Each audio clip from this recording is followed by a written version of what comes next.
Welcome back to another episode of Journey to Purpose. Today I have the wonderful Zoey Charif. She's an author and a coach. Zoey, thank you so much for being here. Welcome. Thank you so much for having me. I'm so excited to be here. Brilliant. First, easy question. Where in the world are you? I'm in SoCal, Southern California, in Irvine, which is right on the border of Laguna Beach, actually. Nice. I know. Yeah, I it's think I pretty went. nice. Is Laguna Beach where they do the pageant of the masters at Laguna Beach? Is that right? Yeah, exactly. Yeah, I I actually embarrassingly have never been, and I've have lived been here for once. 10 years. Okay. You should go. I It's mean, great. or so I hear. Next year. Next That's year a for small one. sure. Yeah, I don't even know when it is. Like, it's so embarrassing. It's usually around Independence Day. I can help. Like, honestly, just come and ask me. I'll come. I'll come to you for the advice. You can tell me where to go. Well, anyone in South California, please go and check out Zoey after this conversation and connect her, and maybe take her to Pageant of the Masters. Now we've got that out of the way. So what is it that you do, Zoey? What is your book about? Yeah, so my book is called Love Can, in Fact, Be Calculated. And it's essentially a framework that allows you to understand whether there's compatibility with the person that you're connecting with. And if you are not aligned, how you can get back into alignment. And this is all based on numbers, all based on measurements. But actually, the beauty is that, and this is something I did not expect, the framework showed that the people who ended up being in relationships have a strong self score. What that means is that their self worth is high, and that's a numerical assessment. So I didn't realize that I actually created a tool to enhance self love because it actually comes down to that first and foremost. So yeah, I mean, even today, the theory came to me 20 years ago. I started writing it 6 years ago, and I published it last November, so exactly 1 year ago. To this day, I'm still learning more and more how this framework applies to breakups, how it applies to self-confidence, how it applies to body language, how it applies to couples coming into alignment or deciding whether it's time to, just give up if they feel like they're beating a dead horse. So yeah, it continues to evolve. The applications and the implications continue to evolve. Amazing. What made you decide to get on this process? So it came to you 20 years ago. Was there a trigger in your life at that point that kind of went, I need to figure this out more? Absolutely. I was cheated on. And Sorry. around that time, and no, that's okay. It was a great life lesson. But around that time, I was studying criminology. So I already had a very deep intrigue for human behavior. And I came across an article that said you can't fall in love with someone who's not a match. And my brain just spiraled into, okay, well, how do you even determine a match? So I came to the conclusion that if you're going to measure someone to be a match, first you have to measure yourself. My next question became, how do you measure yourself? And the first intuitive thing in my mind was, well, self-worth, right? How do you feel you show up as a human? And with that, I created a framework where it starts with the top 5 values. So you pick your top 5 values. I don't pick them for you. No one picks them for you. This is based on what you feel is a respectable human in general. And then you grade yourself for each value. Whatever that total is, it's a numerical assessment of your self-worth. But again, going back to how much this theory has evolved for me personally, I don't do top 5 values anymore. Now I do top 10 values. So whereas the first 5 were kind of, I don't want to call them superficial, but they were a little basic, right? Like, am I pursuing purpose? Am I good with my family? Am I good with my social network? Am I good with my career? All of that. Eventually, I expanded that to, hold on, but what's the deeper thing here? The deeper thing is that I value peace of mind, and I value freedom, and I value the Midas touch, and I value kindness is more traits related, but those are all the things that I value. So I expanded my top 5 to my top 10, and now I feel like I'm really stepping into who I truly want to be, the environment that truly matches my identity and my vision for myself. So that's how that part has evolved, to make your question very long-winded. No, love it. Answer very long-winded, yeah. Sometimes you have to get the wind out to get the runway you need. It's all right.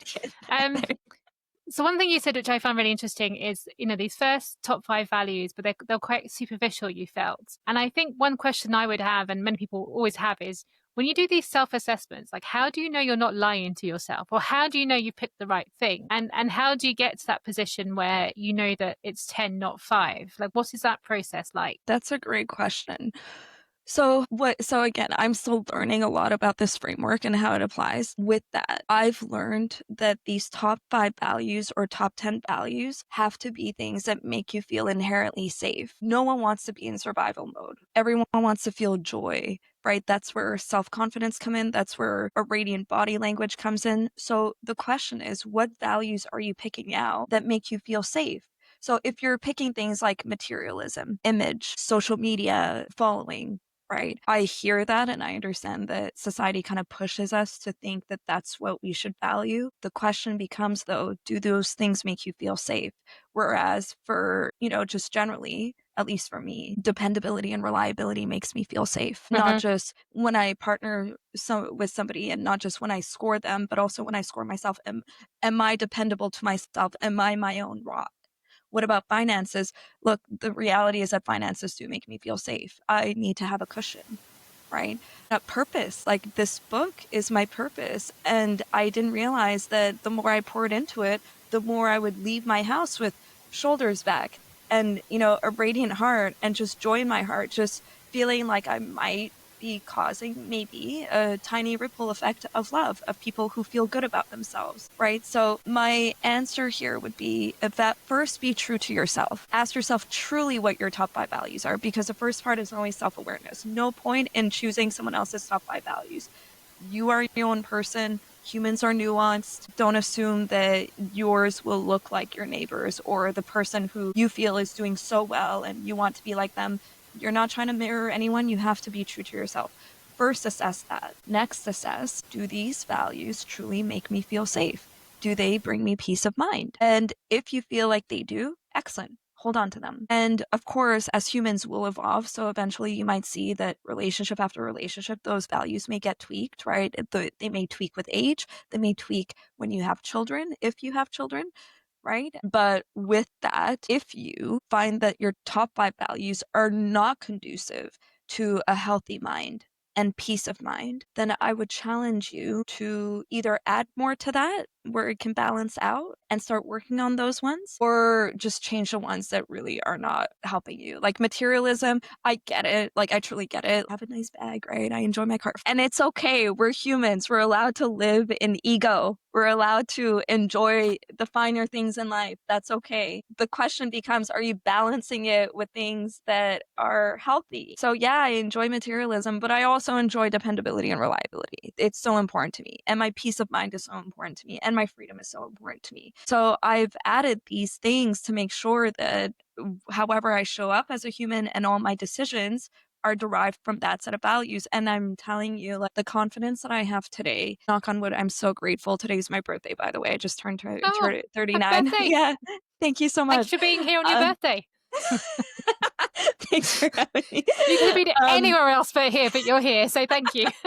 Well, it just goes to show how much I enjoy it, right? And it really is my passion. But what I was going to say is, as a 39-year-old, I can't say that I've ever felt more confident than I do today, right now in this moment. I have so much joy in my heart. And in fact, like I received these birthday cards from my colleagues and it made me want to cry. It really did, because I'm like, it feels like, yeah, it feels like I'm achieving that vision and all those values that I have. It feels like I'm doing well in them. I think I love that. And again, happy birthday again. Thank you.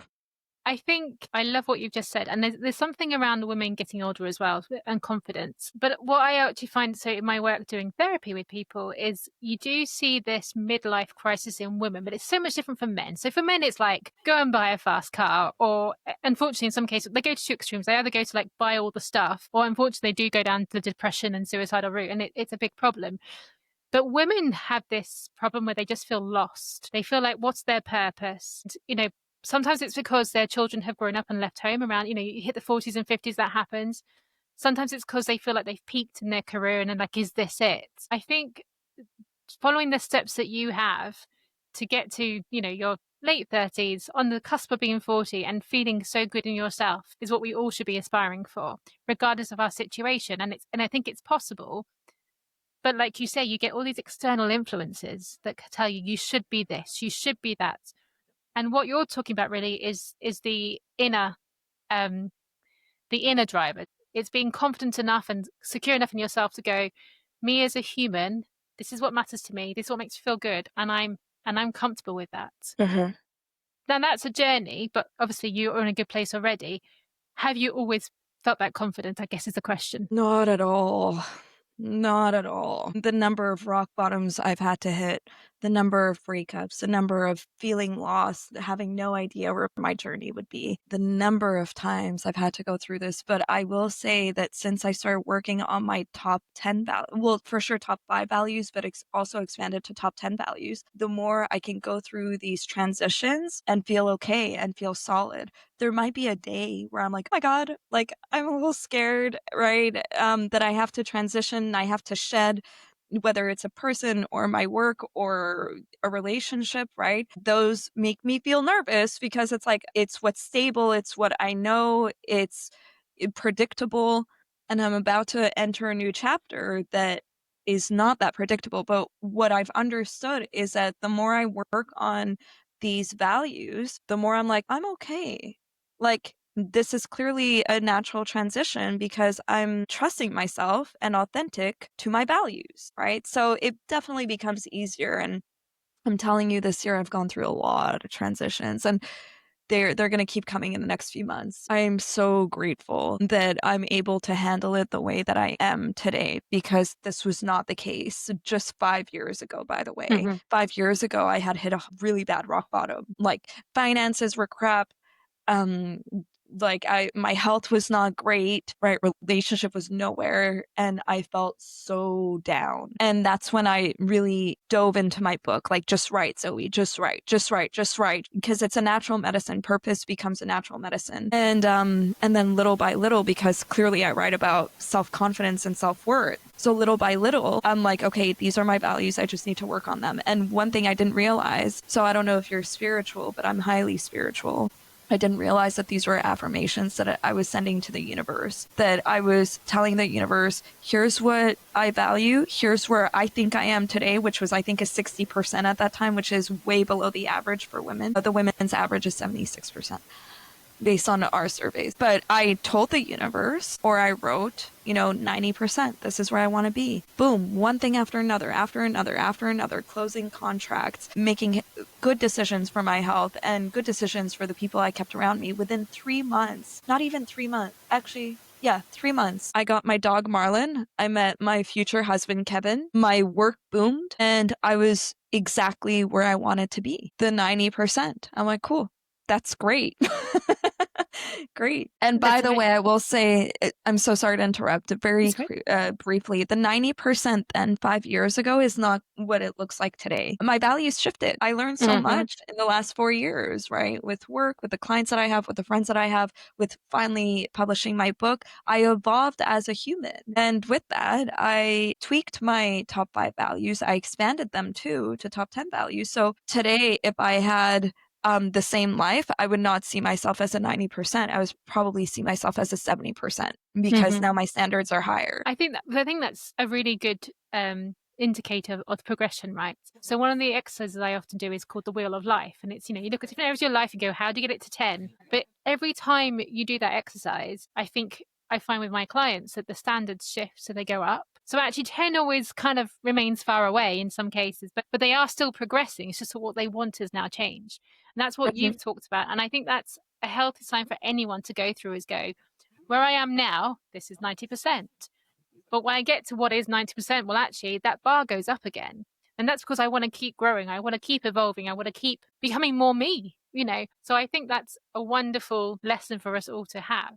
My question for you with your framework and your book then is, how do people use this to keep growing? If you take that assessment initially, you do those top 5 values, then it changes and it changes. So how would you advise them to go on that journey, either on their own or with a partner? Yeah. I mean, it's so personal. Some people, I find their top 5 values don't change, and other people are very comfortable with transitions. Just to give you a background about my life, I was born in Afghanistan. We moved to Geneva, then Montreal, then Vancouver, Canada. And then after I finished my studies, I moved to Thailand, then Australia, and finally I ended up in SoCal. I am literally wired to keep moving. And at first it was scary because it's like I used to say God will not let me just chill out and just stay in one spot, right?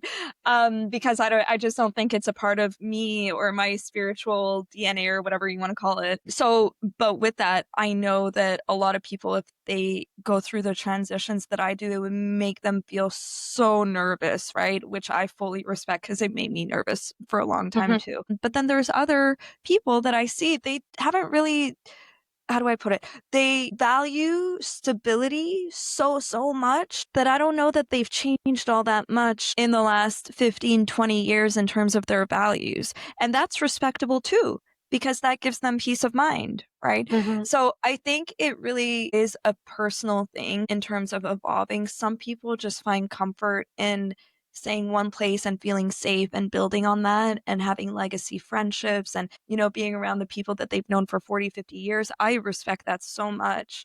But then other people feel like they need that extra boost of stimulation, the new adventure, the new experience, the new, so it's just a personal thing. I think that you just have to ask yourself what makes you feel safe. And I also think that major life events will likely shift something.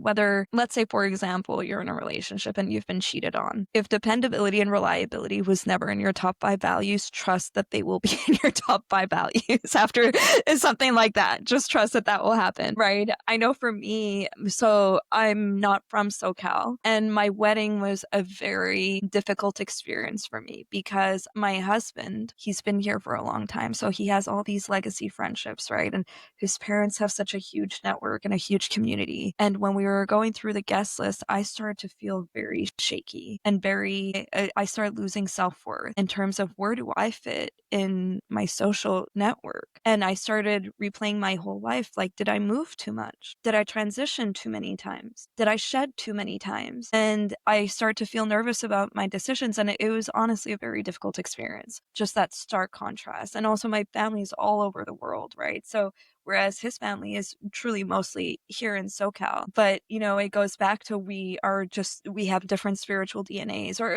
I don't know what the right word, maybe spiritual DNA is not the right word for it, but we have different personality. I don't know what you would call Well, that. different life Paths? foundations, maybe, Okay. Okay. because Yeah. similar, my husband has lived in Herefordshire, a county in the UK, all his life.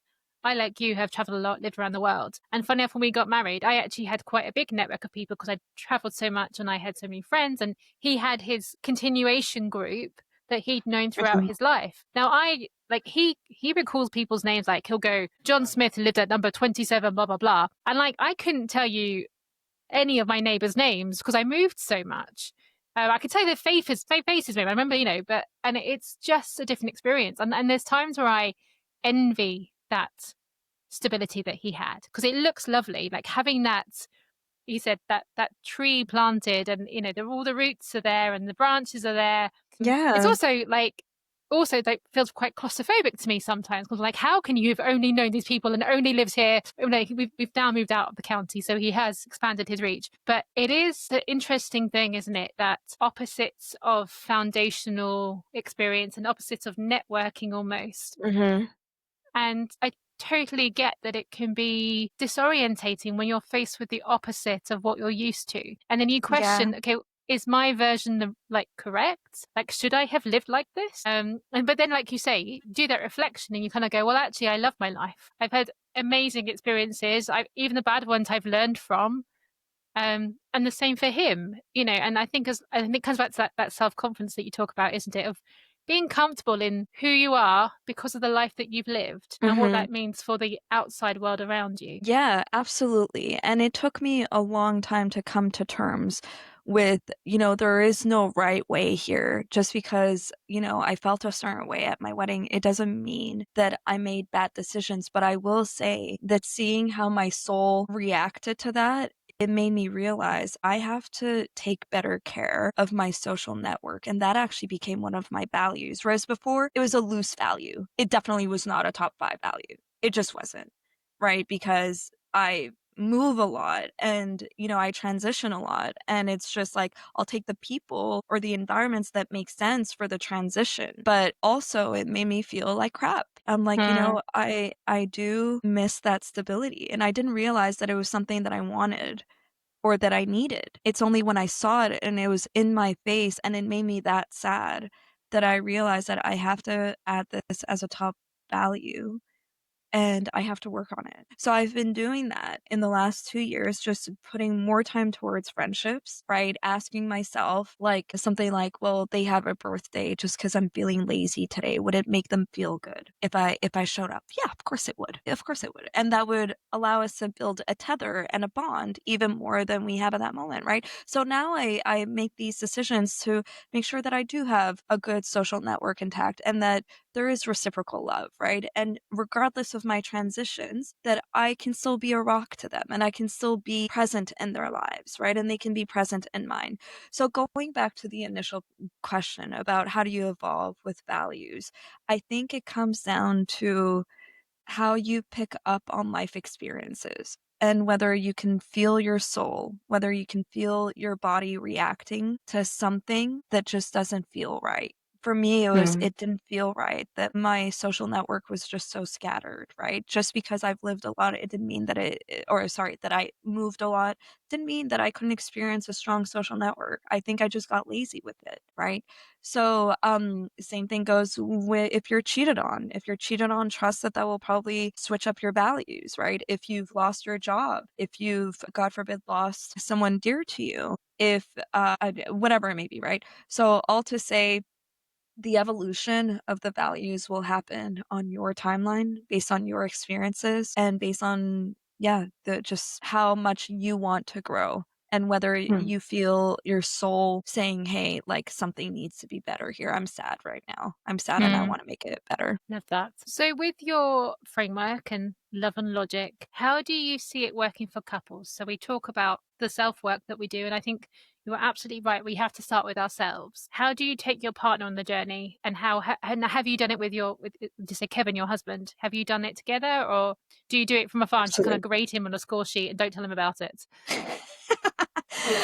Initially I did, but I didn't tell him that. So in our first month, I'm like, ooh, let me write it out and see if he's a good match.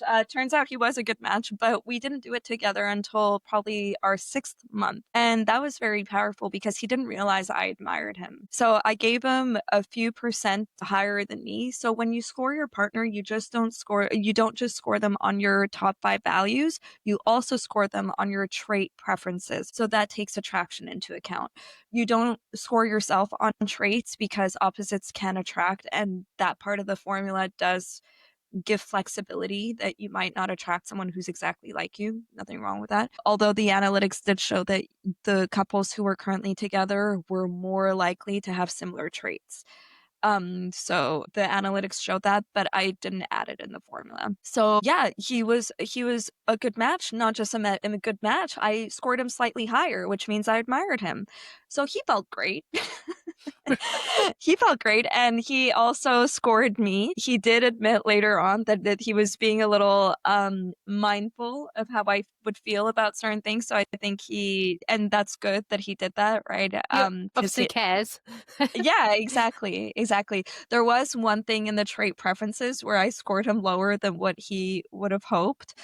So, because it was such a positive conversation for all of it, he took that into account and understood that it's one of those things that, that is my standard in terms of attraction, right? So he started working on that intuitively. So that was in month 6. Now, then we get engaged, we get married, and 1 year into the relationship, we weren't aligned.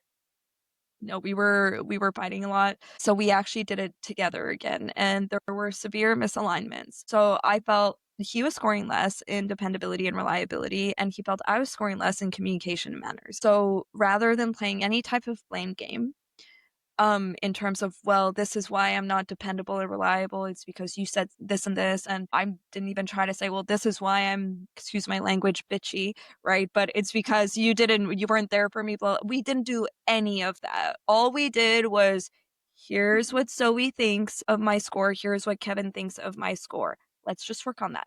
So I started being calmer with my tone, being more patient. He started becoming more of a rock and more mindful of how I felt about things, right? If I felt like he just wasn't there for me. And that's how we started working on it. It was, and clearly it wasn't overnight, but at least we understood where we fell short in each other's checklist. Hmm. Hmm. It's I love that you didn't go back and go, "Oh, it's all your fault," or "This is it." I mean, it's really hard to not do that sometimes, particularly in relationships when, you're feeling aggrieved by something and you feel strongly about it. And one of the things that I'm constantly thinking about trying to, vocalize and rationalize is the challenge of autonomy versus connection. And Hmm. in relationships, being yourself, remaining true to yourself, doing what you want to do. But actually, you have to compromise sometimes to make that connection sustainable and real and lasting. And I think the example you gave of not going back and go, it's all your fault, but maybe starting and moving forward is a very Hmm. healthy way of doing it. But did Hmm. you or Kevin ever feel like you hadn't been heard enough?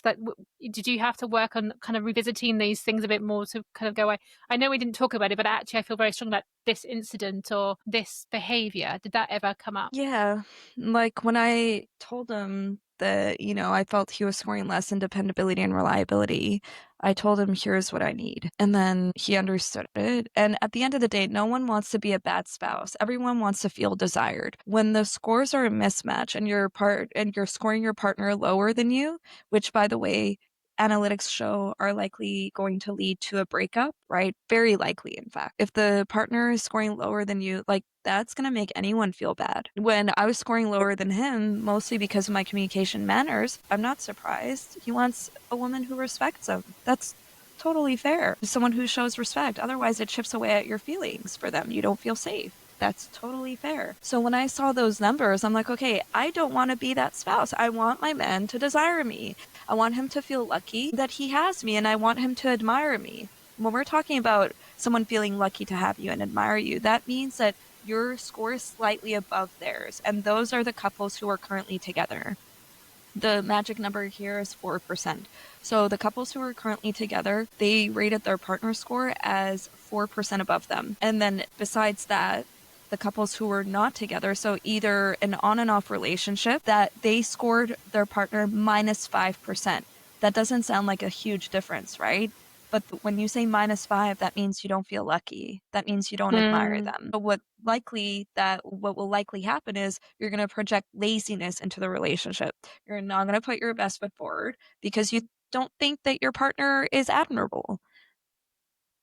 And so the next group was when they scored their partner as minus 10%. Those ones were a mutual breakup. And that makes sense because look at me and Kevin. If we had not fixed the dependability and the communication, because I was minus 10% in his eyes and he was minus 10% in my eyes, something like that, right? Clearly, if we were not going to fix this issue, it would lead to a it won't breakup, work. would it not? Yeah. Exactly. Uh, Mutual breakup, by the way. Mutual. yeah. It doesn't matter who got lazy first.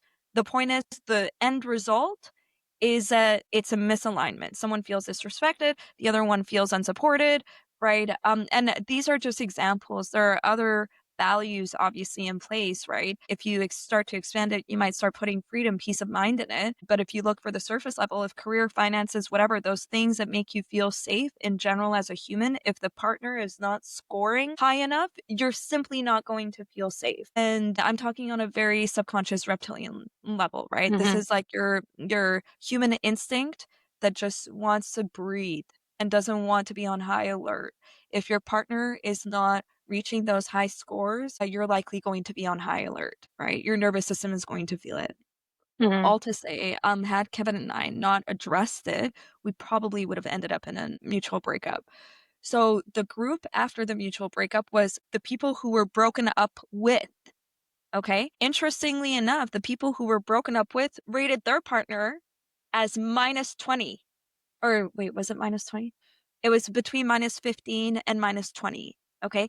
Imagine how awful that relationship would be, where you're constantly Mm. giving and giving and giving. Clearly, the other person doesn't respect you, not to sound harsh, right? But clearly, they don't feel lucky to have you. So you're giving, giving, giving.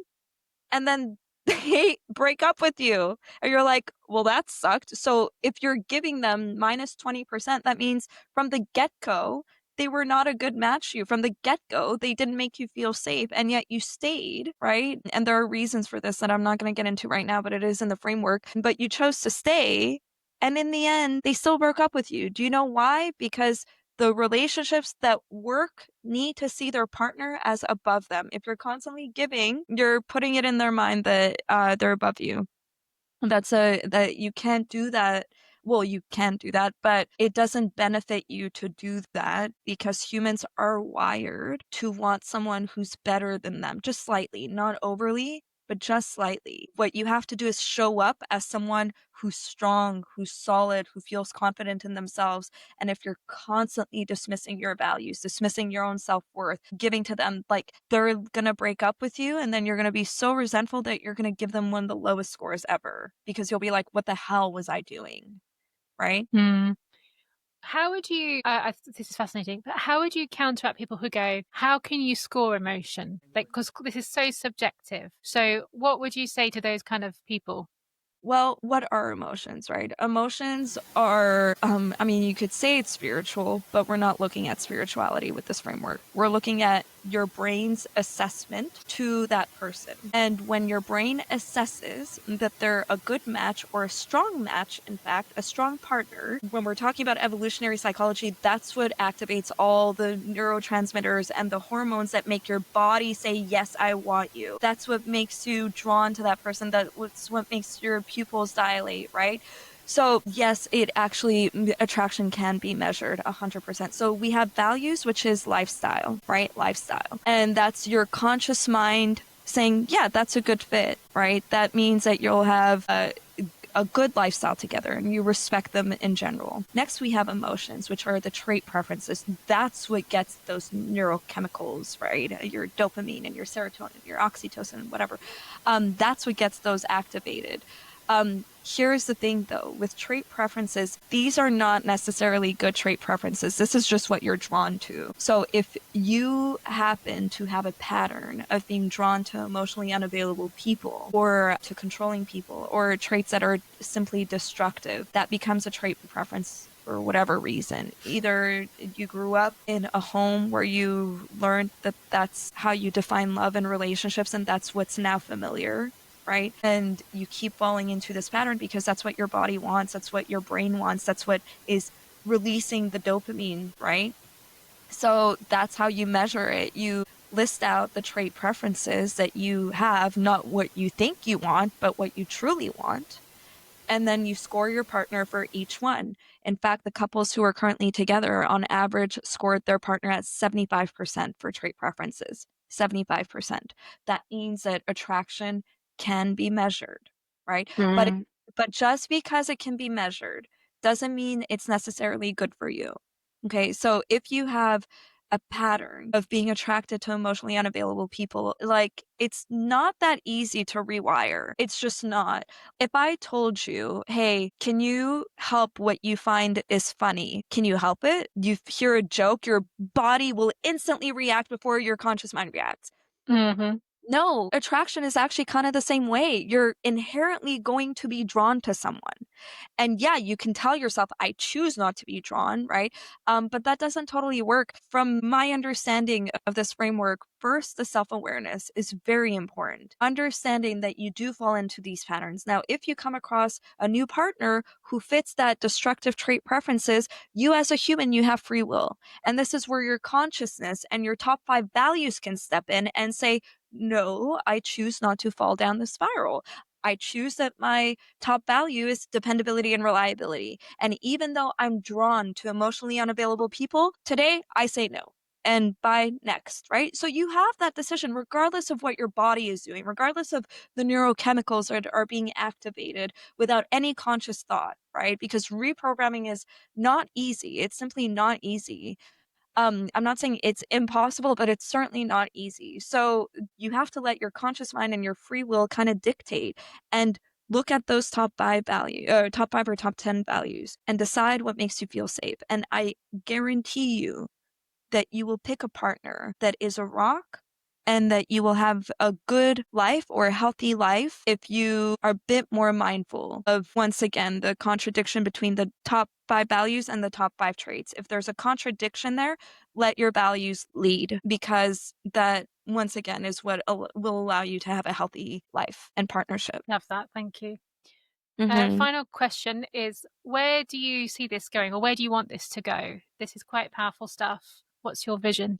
I used to say I don't know where it'll land, but I always told myself that I just hope that it creates a ripple effect of self-confidence and of kindness and love, self-love, partnerships just being more aligned. I've had so many moments in my life where like my self-worth was rock bottom, and it's such a crappy feeling. And if this framework can help anyone pull themselves out, I would love that, because if they feel better about themselves, that means they're going to project that love, and it's just going to project kindness into the world. But what I would also love is, so yes, we validated this through 300 surveys. I would love for someone to pick this up as a thesis and, to get into the nitty gritty of it and to dig more, because I also evaluate personality types and how people do the scorings. I also evaluate score distortions, and I evaluate relationship dynamics based on these scores. So I did a preliminary step towards that and I validated it, but I would love to see what more we can uncover. And that's Amazing. Mhm. I think anyone who's working on a thesis wants to choose a thesis, you know where to find Zoey. Well, actually, Yeah. how do we find you, and how do we find your book, more importantly? Yeah. So my Instagram and TikTok handle is at Zoey Charif, ZoeyCharif, and my website is lovecaninfactbecalculated.com. Amazing. I'll put it all in the show notes. Thank you. Thank you, Zoe. It's been fascinating. I've really enjoyed it. Thank you again for being here, not only on your birthday, but before we started, they were serving pancakes in your office and you missed it out as well. So I everyone think they're listening, still you've got to there. really go and get some. But honestly, it's been wonderful. I love the work that you've been doing. I love the passion you put into it. And I wish you only success for the future. Thank you so much. Thank you so much. Thank you for having me.